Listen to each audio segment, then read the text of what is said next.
आज कक्षा अष्टम के विद्यार्थियों के लिए है। हिंदी का पद्य है रसखान के भक्ति पद। श्री कृष्ण के बारे में मीराबाई का और रसखान जी का है, तो रसखान जी का इसमें इस वीडियो में पढ़ाया जा रहा है।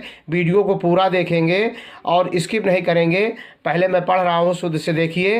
बैन वही उनको गुण आई, औ कान वही उन बैन सुसानी, हाथ वही उन गात करे और उपाय वही वही अनुजानी, जान वही उन प्राण के संग अवमान वही जो करे मनमानी, त्यो रसखान वही रसखान जो है रसखान सो है रसखानी। देख रहे हैं ना, कहने का मतलब है इस पद का आपका संदर्भ पहले कैसे लिखेंगे। पहले वीडियो पूरा देखेंगे, स्किप नहीं करेंगे, अधिक से अधिक शेयर करना है। हिंदी मीडियम बच्चों के लिए रामबाण है। जल्द से जल्द आपको वार्षिक पेपर प्री बोर्ड का पेपर मिलने लगेगा, लेकिन 2024 का जो बोर्ड पेपर देने जा रहे हैं बिल्कुल यही पद आया हुआ है, बिल्कुल अभी से पढ़ाया जा रहा है, कंप्लीट कर लीजिए। देख रहे हैं, अब इसका पहले संदर्भ कैसे लिखेंगे, ध्यान से सुनना।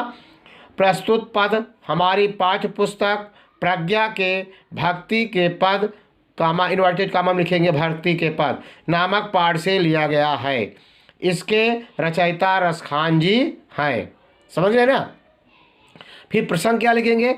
प्रस्तुत पद में रसखान जी ने श्री कृष्ण के प्रति अपनी अपार श्रद्धा एवं भक्ति की चर्चा की है। अब एक एक पंक्तियों का अर्थ हम पढ़ा है, जो देखते चलिए।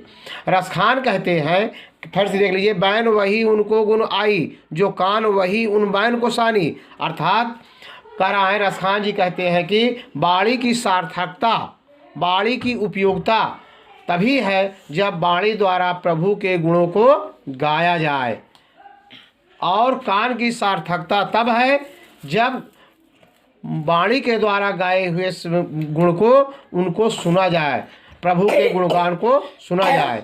आगे क्या कह रहे हैं।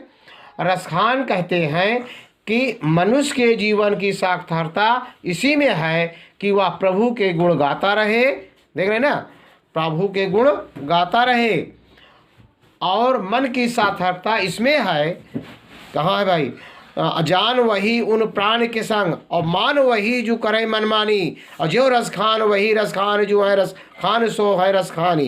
ये तो पंक्ति का अर्थ आपको नीचे जो है जो त्यो रसखान का आपकी किताब में दिया गया है, लेकिन उसके ऊपर वाले में देखिए कि कह रहे हैं मनुष्य के जीवन की सार्थकता इसी में है कि वह प्रभु के गुण गाता रहे, प्रभु के गुण गाता रहे, और मन की सार्थकता इसमें है कि सदैव प्रभु का स्मरण रहे।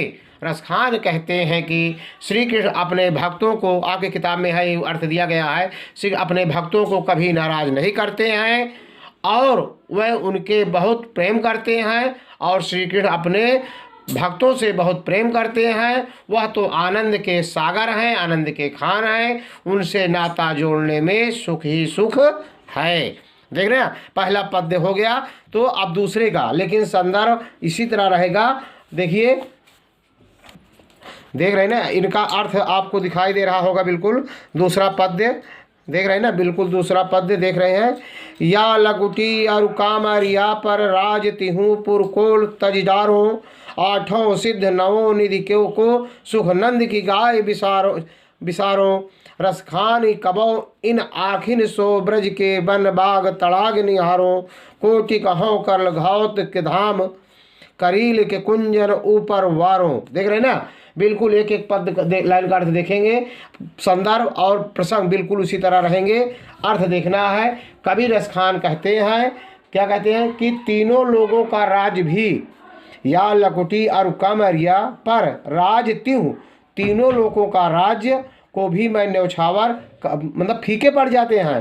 पुर को तजदारों, क्यों श्री कृष्ण के लकुटी और लाठी और कमरिया के सामने तीनों लोगों के राज्य को भी मैं तुच्छ मानता हूँ। तीनों लोगों का राज भी श्री कृष्ण के लाठी और कंबल के समक्ष तुच्छ है। आगे, आठों सिद्ध नौ निधि के सुख नंद की गाय बिसारो। बलराम जी कहते हैं कि आठों सिद्धि और नवों निधि का सुख बाबा नंद के गांव को चराने में है। जो सुख कह रहे हैं, जो सुख मिलता है आठों सिद्ध और नवनिधि, ये नवनिधि और आठों सिद्धियों से जो सुख प्राप्त होता है वो नंद की गाय को चराने से सब प्राप्त हो जाता है। तीसरा लाइन, रसखान कबो इन आखिन सो ब्रज के, बन बाग तड़ाग निहारो। रसखान जी कह रहे हैं कि वह दिन कब आएगा, इन आँखें से, इन आँखों से ब्रज के वन बाग तड़ाग को देखने के लिए अवसर मिलेगा। रसखान जी कहते हैं पता नहीं कब वह अवसर आए जब मैं इन आँखों से ब्रज के वन बाग और तालाबों को देखूंगा। तड़ाग निहारो। चौथा, कोटि कहों कलघौत के धाम, करील के कुंजन ऊपर वारों। अर्थात कह रहे हैं, साथ ही वह कहते हैं कि वह ब्रज की कांटेदार झाड़ियों के लिए, ब्रज के कटीले झाड़ियों के लिए, कलघौत के धाम, करील के कुंजन, करील के कुंजन देख रहे ना, ब्रज की कांटेदार झाड़ियाँ, करील कुंजन माने कांटेदार झाड़ियों के लिए स्वर्ग और सोने के 100 महलों को भी न्यौछावर कर सकते हैं।